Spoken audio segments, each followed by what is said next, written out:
Happy Monday, 5th day of December 2022. We're all here. It's Eric, CT, and Ndu, and we have a guest in the studio from the Ethics and Anti-Corruption Commission. Before we welcome and give him an opportunity to speak to us, CT Muga is looking at his Samsung Galaxy Tab S8 Ultra with an S Pen, which has been using to take notes and write notes in preparation for the next hire. Eric, you've been doing things, Bana. You know, I have to ask you, have you actually seen how well this particular companion functions? No, I was amazed by the magic that you actually were scribbling in your handwriting and the thing could read your handwriting and actually turn it into proper words. I have been spoken to. My handwriting has been given a name. I shall not comment on it beyond what I have just said. I'm not saying you have a bad handwriting or a good handwriting. No. I'm just saying it's your handwriting. It's a scribbling of my handwriting, which this gadget is able to decipher, isn't it? So it requires deciphering. Proper alphabets. Let me just read the proverb and move away from the jibes that are being directed at my writing. Oh, wow. Our proverbs for this week will be from the country of Sierra Leone. And as I mentioned at the beginning, Sierra Leone is next to the country that we spoke of last week, known as Guinea. Very good. Which is also a neighbor to which other country that I mentioned last week? Sierra Leone. Thank you very much. I was actually trying to say Liberia. I was seeing. No, I know where you're going with this. Anyway, it's also next to the Atlantic Ocean. However full a house is, hens always find a place to lay in. However full houses, hens will always find a place to lay in. Yes. If someone hasn't lived with chicken, they may not understand this. But anyone who grew up or spent time in the rural areas and saw how domesticated mini chicken are, you will understand what this means. Even many Even in who've the grown urban up in the areas. urban areas, especially very many people who've grown up in the urban areas. When it's time for the hen to lay, it will, and the place where it normally lays is occupied for whatever reason, it will find a place to lay. That's it. Point well made. It's in New York. Taken. Yes. Eric Ngumbi is the Corporate Affairs and Communications boss at the Ethics and Anti-Corruption Commission. Good morning, Eric. Good morning, Eric. Welcome to Kenya's biggest conversation. Again, welcome to the hot seat of the Situation Room. Thank you for having me. Let's start with that proverb from Sierra Leone. Do you connect with that proverb? No matter how full the house is, a hen will always find a place to lay in. I cannot agree more. And in the context of what we do, what has to happen must always happen, and it will always happen. What has to happen will happen. Yeah, The river must follow its course. regardless of any obstacles. Right. Or any clucking by the side. Oh yes. And any shutting of the house. Okay. Eric, you're here because we're talking about the International Anti-Corruption Day, which will be commemorated on the 9th. This is a big day across the globe. Give us the background of this day. Why is it? Who decided that there will be one day to commemorate anti-corruption? And why is it commemorated? You are right that on Friday, the 9th day of December 2022, Kenya will join other nations to commemorate the International Anti-Corruption Day. This is a day that was designated as such by countries that are parties to the United Nations Convention Against Corruption. The abbreviation that we use is UNICAC. So I'll severally use that abbreviation to refer to the convention. So the United Nations Convention Against Corruption is an international anti-corruption instrument of universal application.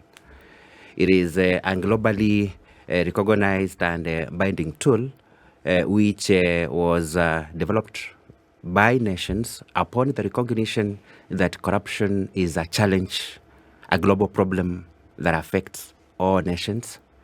It is a problem that requires countries to work together in order to effectively eliminate it.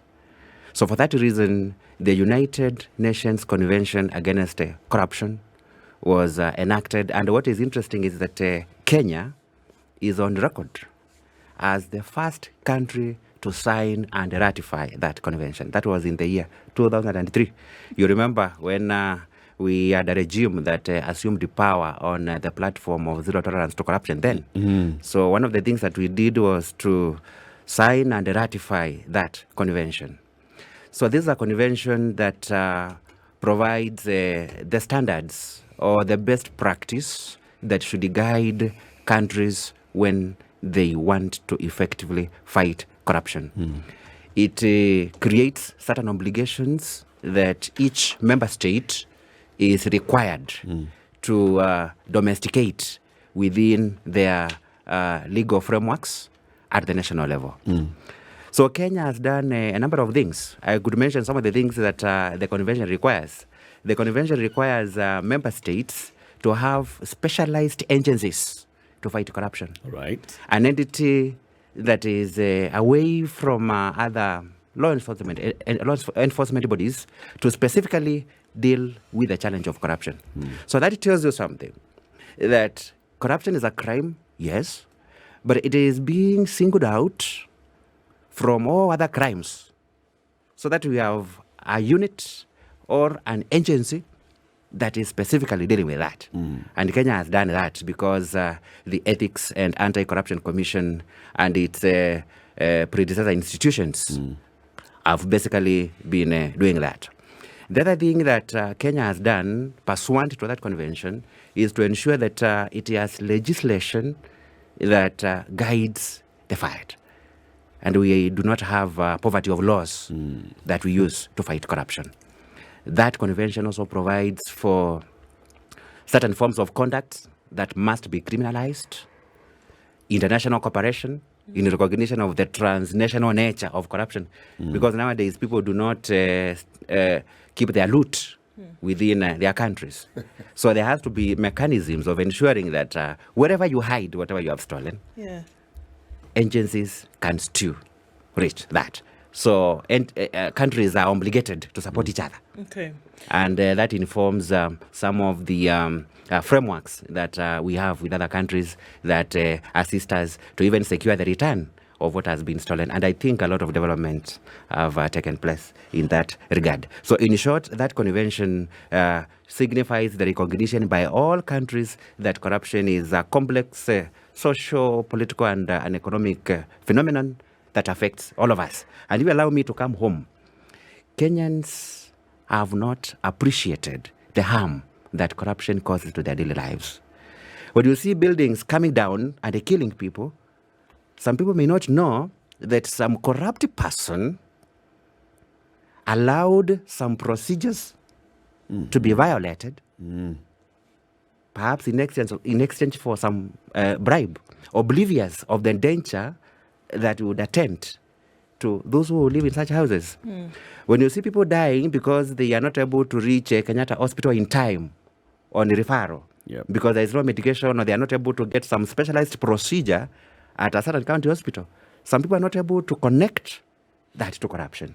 So corruption has very devastating consequences, and that is why on Friday, all stakeholders will come together in every country to reflect on what has happened, to take stock of the gains, take stock of the milestones, and most importantly, identify what needs to be done better, to identify the reform areas. And that is what we will do here in Kenya. The commemoration will be at the Kenya School of Government, where EACC will lead other stakeholders. When I talk about other stakeholders, it is important that I clarify. You know, there are people who think that the fight against corruption is the responsibility of EACC alone. No.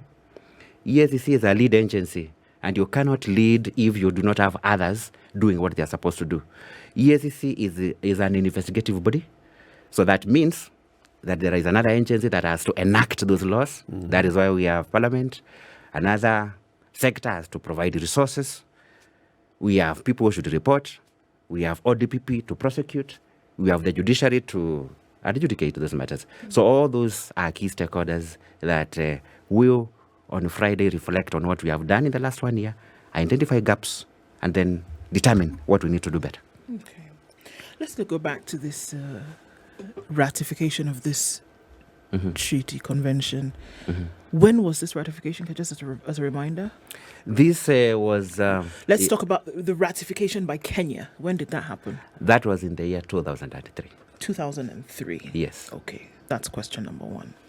Now, the local body then, which is tasked with the responsibility of seeing this convention or treaty come alive, would that be the EACC?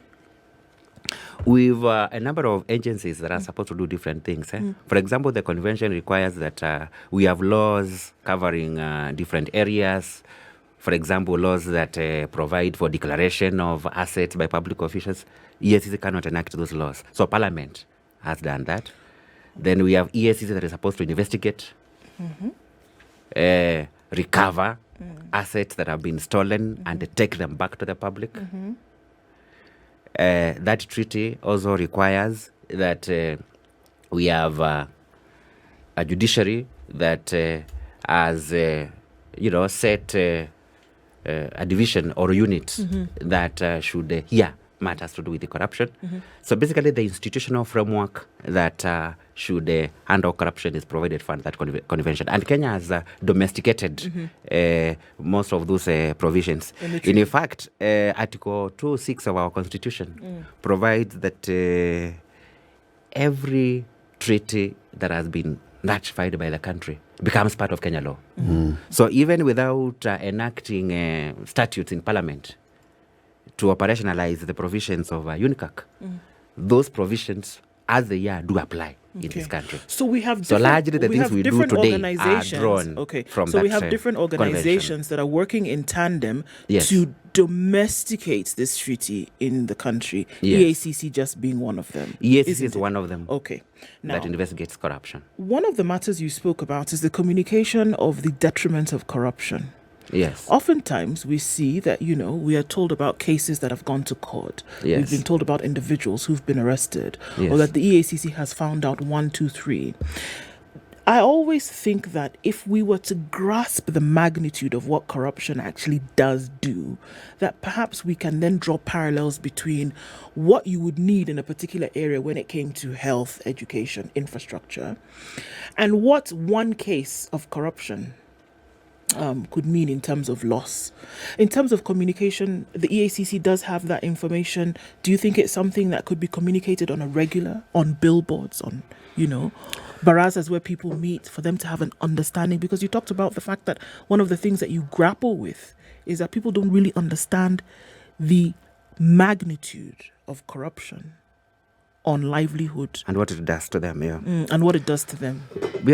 We continue to communicate this to the public. In fact, one of the departments that the Commission has is an education department that continuously talks to citizens. I think the problem is not failure to give information, but it is the culture that we have as a country, the attitude that we have. I'll give you an example of something very strange that happened in Turkana last week.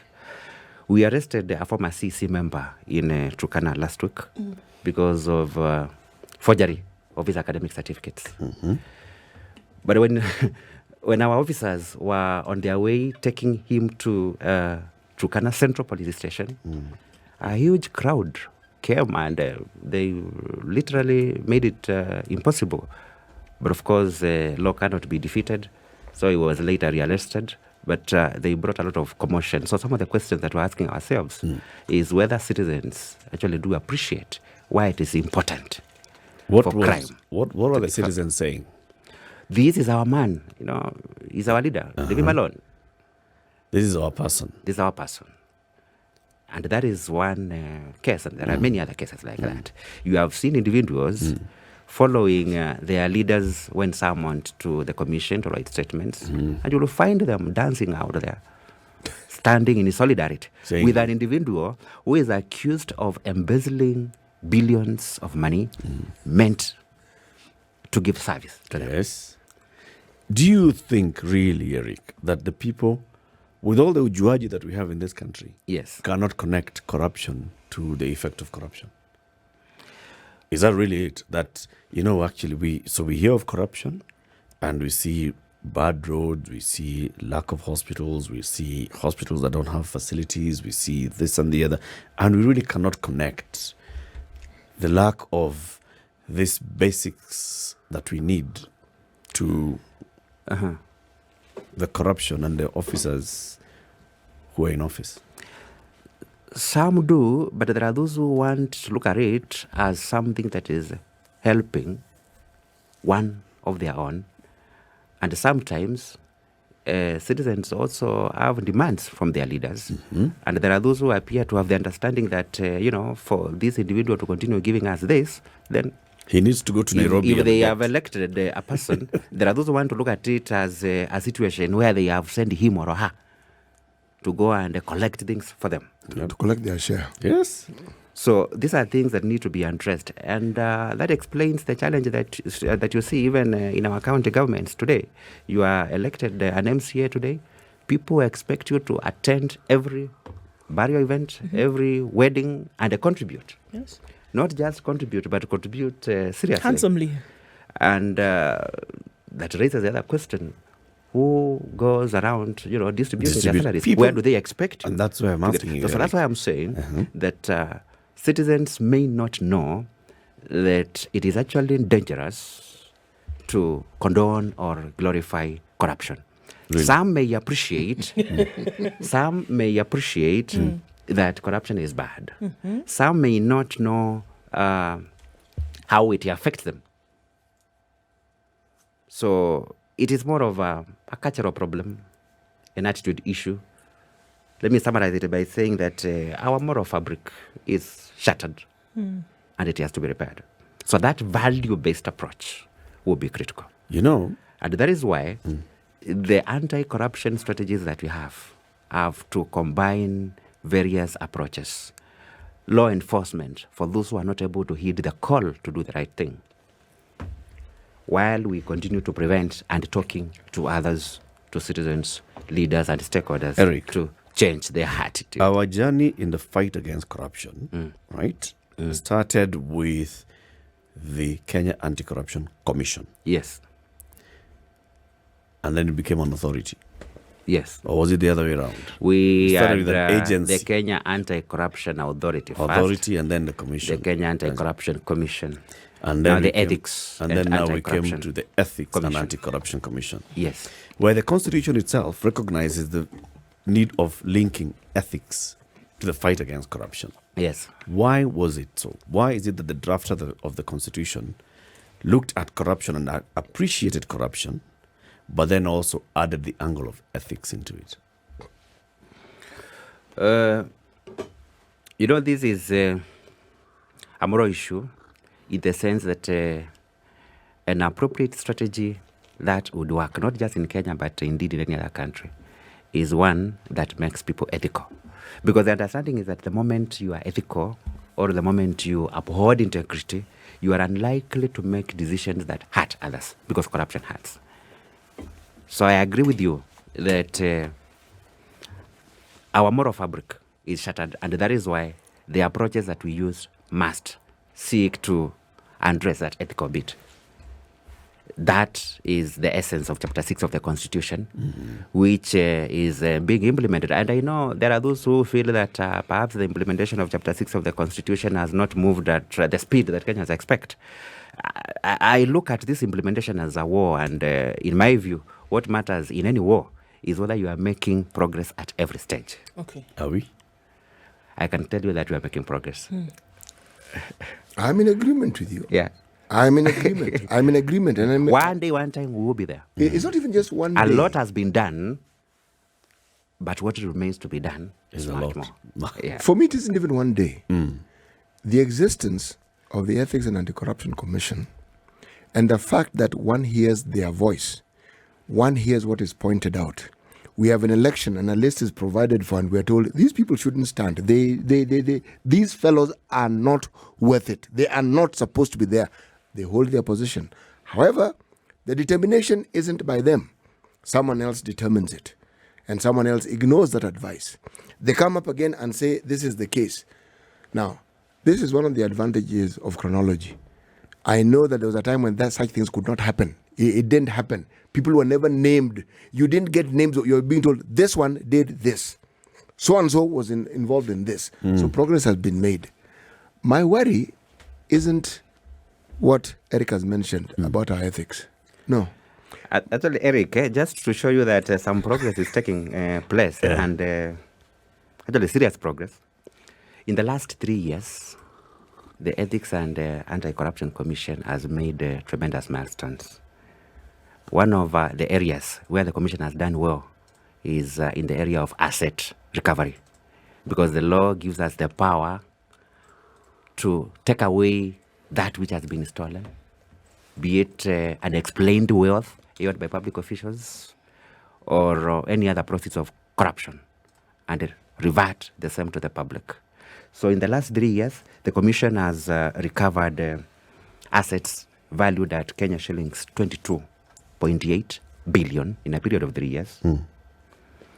And something else very important, we disrupted transactions that could have led to corruption and averted possible loss of Kenya shillings 32.5 billion. This is where the Commission, through its proactive investigations, would realize that this is about to happen. Some payment is about to be made for services not rendered. And we disrupt. That explains where information is important. We keep on telling people to tell us who is doing it, because EACC cannot be everywhere. But luckily, we have good public officers who would alert us. Hey, look here, I'm being told to do this and this and this. These people want me to sign this and this so that 1 billion is paid. And it is irregular. So when you look at what we have disrupted, that is that 2.5 billion, and also recovered 22.8. That's about 58 billion against a total budget of around 10 billion for that period. Because the average annual budget for EACC is 3.5 per year. So in the 3 years, that's about 10 to 11 billion. So if you are a business, you are actually doing very well. 22. And remember, that is just one strategy, just one of the functions of the Commission. We finalized 501 high-impact cases. When I talk about high-impact cases, I'm talking about cases involving high-profile individuals or huge sums of money. 501 were completed, that is investigations. We have forwarded all that to the DPP, who was also prosecuted, quite a number. And within that period, 191 were finalized in court, and people either convicted or fined. Did all of those cases end up in convictions or fining? What's the success rate? All of them? Or are we saying that some people then were let go for, the normal thing we hear of lack of evidence? Or when you talk about that, everybody was either fined or jailed? Let me say this, which is also very important. The concurrence rate between the EACC and ODPP on sufficiency of evidence is currently over 80%. The conviction rate, that is the concurrence rate between the judiciary and the prosecutor, it's above 75%. So there are so many people, by the way, who are fined. If you go to these prisons after this interview and ask for a list of those who are there because of corruption, you will be amazed. There are so many. It's only that sometimes media has a way of highlighting. So 75% conviction rate. Let's take a break on that note. Yes. On a positive note. Okay. It's 7:30. Eric Ngumbi is the head of corporate affairs and communication at the Ethics and Anti-Corruption Commission. He's here. We're talking about the progress that's been made by the EACC so far ahead of Friday. It's Friday, right? The 9th. Yeah, Friday the 9th. December 2022. When the whole world will be commemorating the International Anti-Corruption Day. So what is the progress that Kenya has made in this? Eric has just reminded us that Kenya was actually the first country in the world to ratify the UN Convention on Anti-Corruption. It's a good thing. So we've made very many progress, a lot of progress on this journey. Yeah. Eric. This is the Situation Room The only way to start your day. With Eric Ngumbi, the head of Corporate Affairs and Communication at the Ethics and Anti-Corruption Commission. Siti, before we took the break, you were saying that there are things that you see that have been progress that has been made. Lots of it. In the fight against corruption. Lots and lots and lots and lots of progress. It's just that one doesn't speak about it, perhaps loud enough, but it's there. Mm-hmm. You see, there's one thing to communicate and put across a message. It's another for the message to be understood the way you intend it to be understood. True.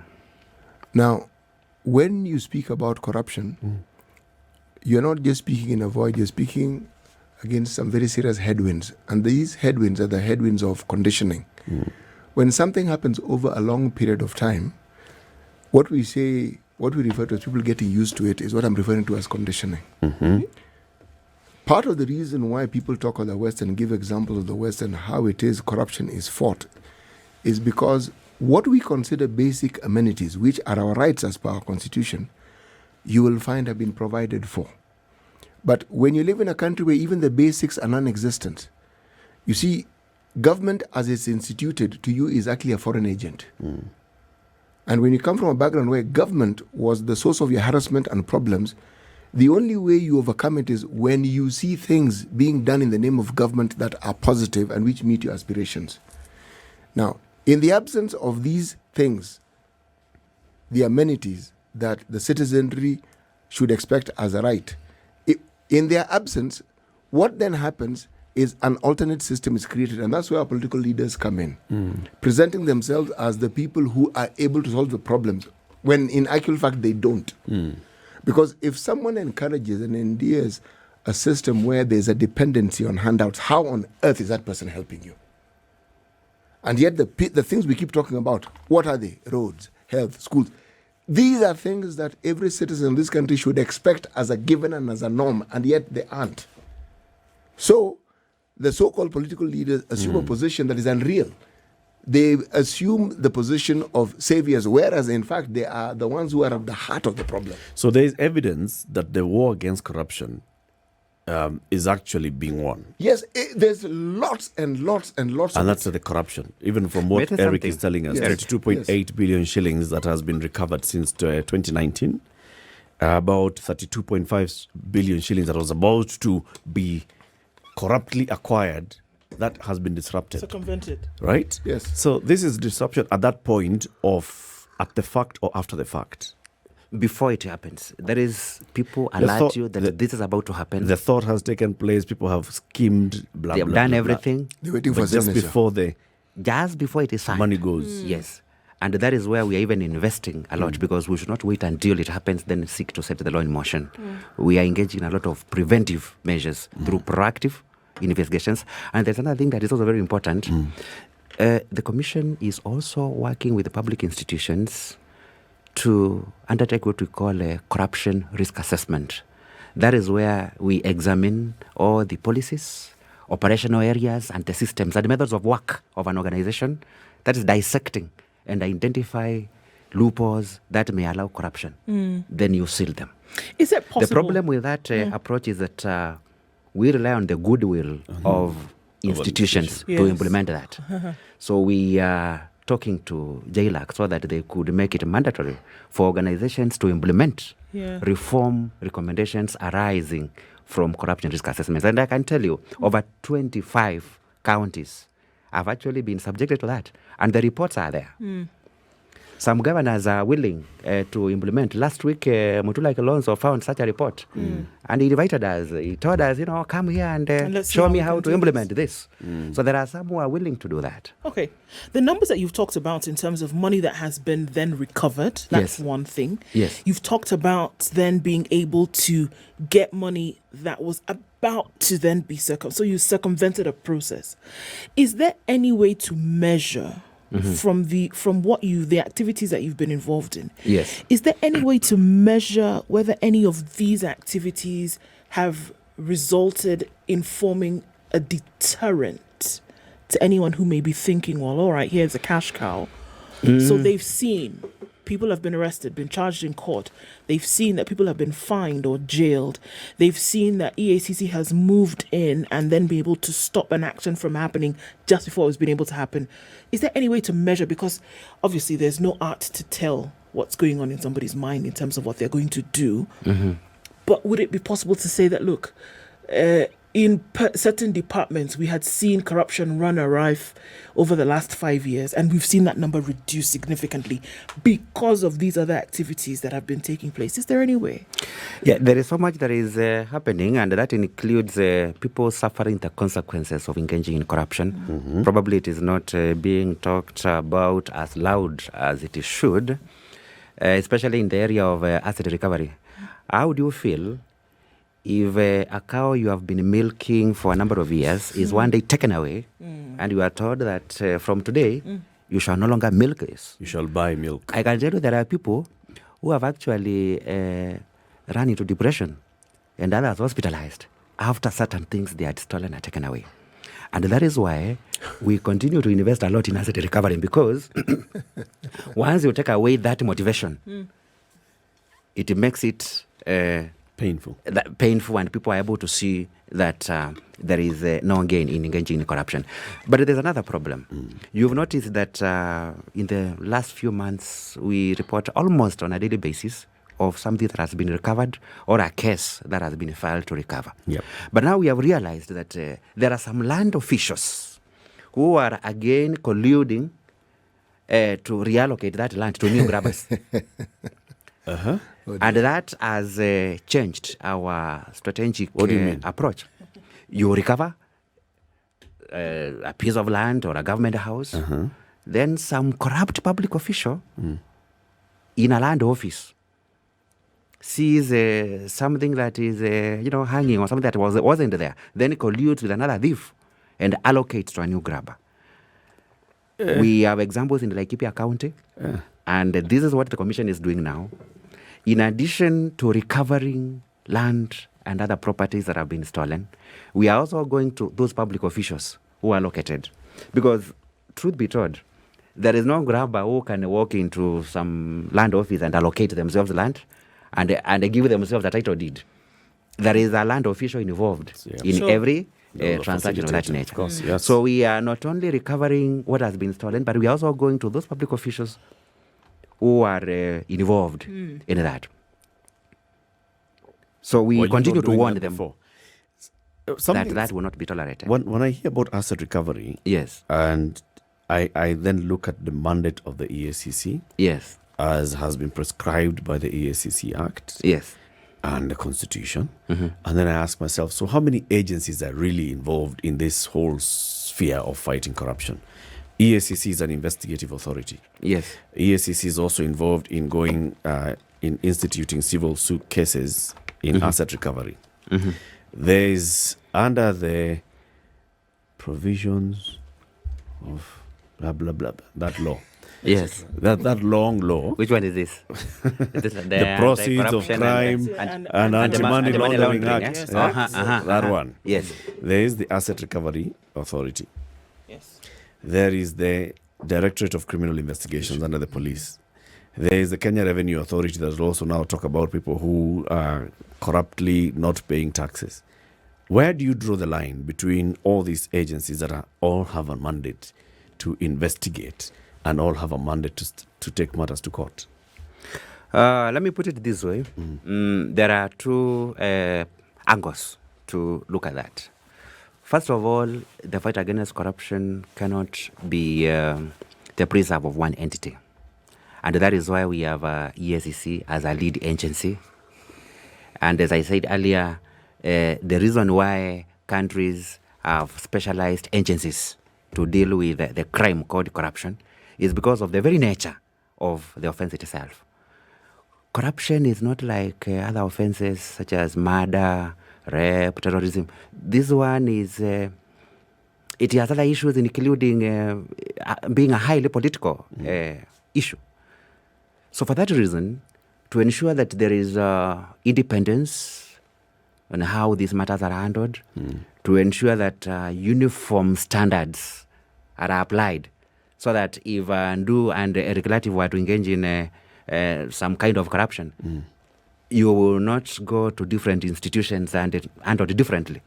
So to ensure we've consistency and also to take into account the need for the expertise required, because we earlier said that this is complex. That is why countries do establish entities to specifically deal with corruption. May I say something? So just before I lose it, so entities are supposed to collaborate. But again, while collaborating or synergizing, we should be careful to avoid duplication. Okay. And how can that be sorted?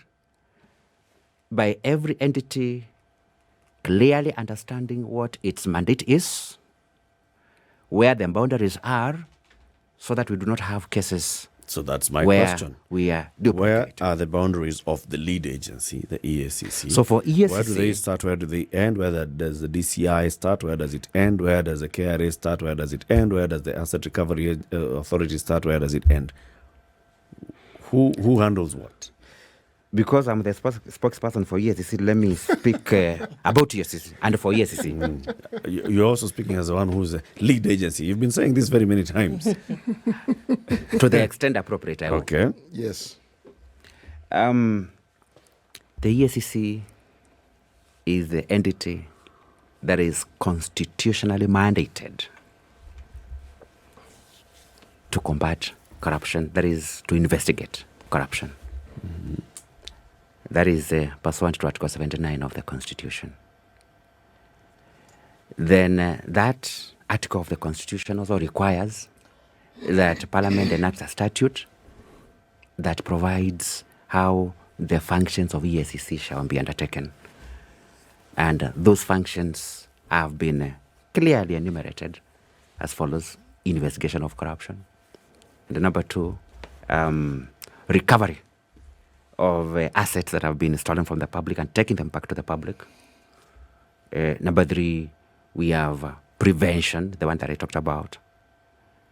But that does not mean that we do not have other entities that have collateral functions that are related in the pursuit of a crime-free society. For instance, you've talked about ARA. I know ARA has also a wide mandate to recover proceeds of Money laundering. crime, money laundering, etc. Transnational crime. That is it. So for EACC, it's about corruption, and the Commission has lived up to the expectations of best practice in the performance of anti-corruption agencies. One of the things that anti-corruption agencies are supposed to observe, because of the nature of the offense that it deals with, is independence. The Commission has so far discharged its duties in an independent manner and in an objective manner. Have you ended up somewhere where you're investigating Yes. and then you find another agency has already been there? Or you hear after you've left, another agency has come in. You've gone to a county, you're investigating certain, cases of what you have been told by your informers. There could be corruption happening here. Then the same has been sent maybe to the DCI. The same has been sent to another agency. So you all land into this place and you're all investigating something around corruption. It's basically crime. You're investigating crime. You call it corruption. DCI calls it crime. Asset and Recovery calls it money laundering. The KRA calls it tax evasion. And you all find yourselves in that place. That has happened before, and the Commission leverages on some of the consultative frameworks that exist where we discuss those issues. We have had the multi-agency framework, that is MAT. Now we also have the National Council on Administration of Justice.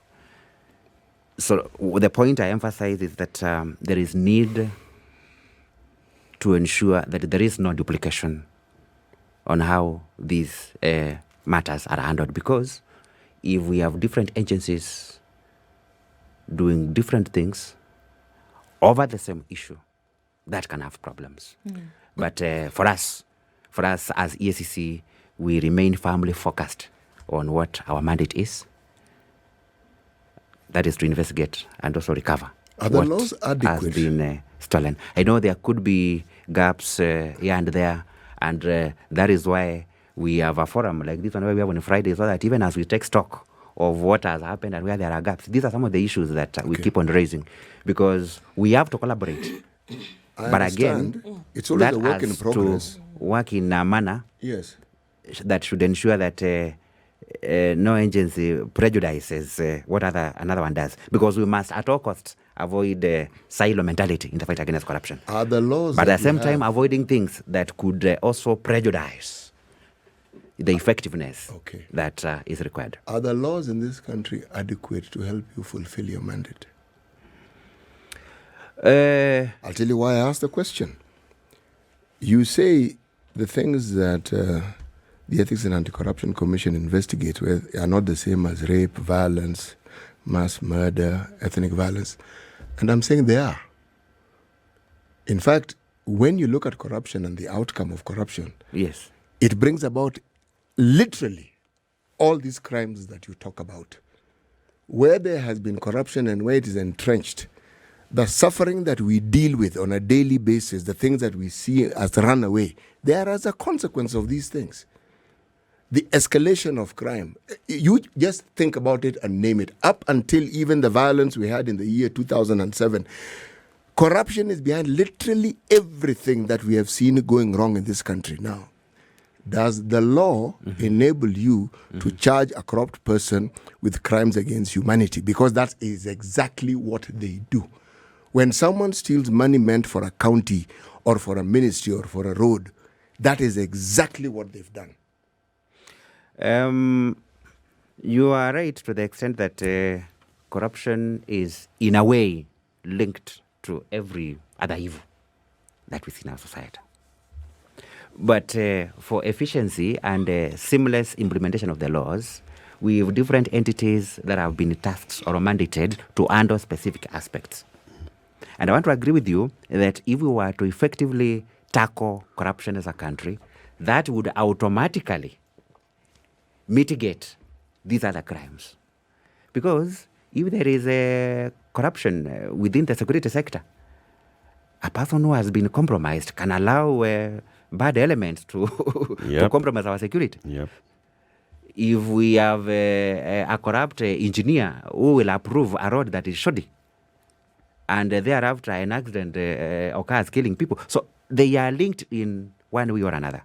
So that is why corruption, being the mother problem, let me put it that way, as its own agency to deal with. Then we have these other aspects vested in different institutions.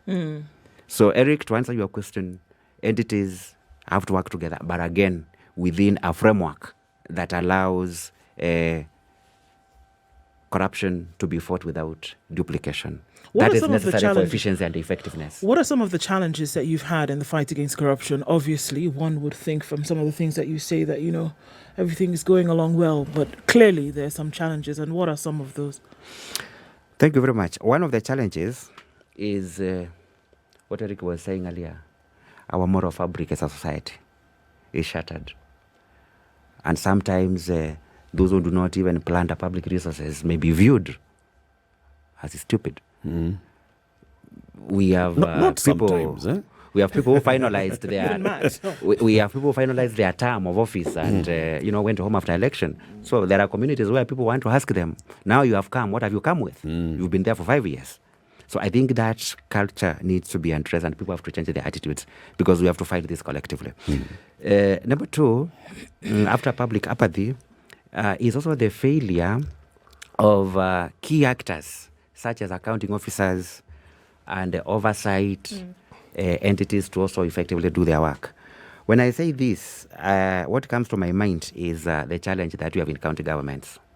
When you hear of a county government where we have ghosty workers that have worked there for years, are we saying that the county assembly, whose mandate is oversight, the other one is legislation, and the other one is representation. Let's talk about the oversight one. Where is the county assembly when these ghost workers are recruited and maintained in the payroll system? They're complicit. And are we also saying that even those other officers in other departments, there is no single individual in a county who is able to see this as a mistake, including those who manage the payroll and raise the flag. So an effective fight against corruption will require every person to realize that they have a responsibility and that it affects them. The problem we have in county assemblies, again, is also to do with the failure by the CEOs to put in place strong accountability systems. So that's a challenge too. Governors today are the CEOs of the organizations. Yeah. So the first point of call when we are talking about fighting corruption in counties is actually in the office of the governor. Yeah. They are the CEOs. So what are they supposed to do? To put in place mechanisms that will make it impossible for any person who is inclined to engage in corruption from stealing. But now if a governor will come later and say, oh, I don't sit in the procurement committee, so don't ask me about this. No. You have a responsibility. To take that responsibility. And in that regard, we must appreciate quite a number of the newly appointed governors who actually went ahead to establish audit committees. Those audit committees have revealed certain things that need to be corrected. But the Commission continues to urge the governors not to stop there. It is not enough to have those recommendations. So we expect them to act on those recommendations by putting in place mechanisms that will, first of all, stop whatever is happening from happening and prevent further happening of the same. And then where we have matters that require other legal action, such as investigation, where people have to be taken to court even for recovery of what they have stolen, then we expect them to refer those matters to us. What we need is very strong internal controls. The other one is on the accounting officers. Every organization has an accounting officer. We expect them to prevent corruption. So you cannot talk about some junior officers or other middle-level managers stealing billions that we are recovering. Then you tell me that the PS or the accounting officer was not aware. So let people do what they have to do, and everybody should execute their responsibility. The 9th of December 2022 is the International Anti-Corruption Day. We'll commemorate it in Nairobi. Where will it be? Here? Here in Nairobi, we shall have that one at the Kenya School of Government. Yes. It will be live in one of the TV stations so that we can be able to reach every Kenyan and other digital platforms. And then the whole of this week, we have a series of media engagements to talk to citizens so that we can together reflect on what we have done and what needs to be done better. So I want to urge you and challenge you also to also integrate this in your programs for this week, so that we all reflect on what needs to be done better. Ngumbi, Head of Corporate Affairs and Communication at the Ethics and Anti-Corruption Commission.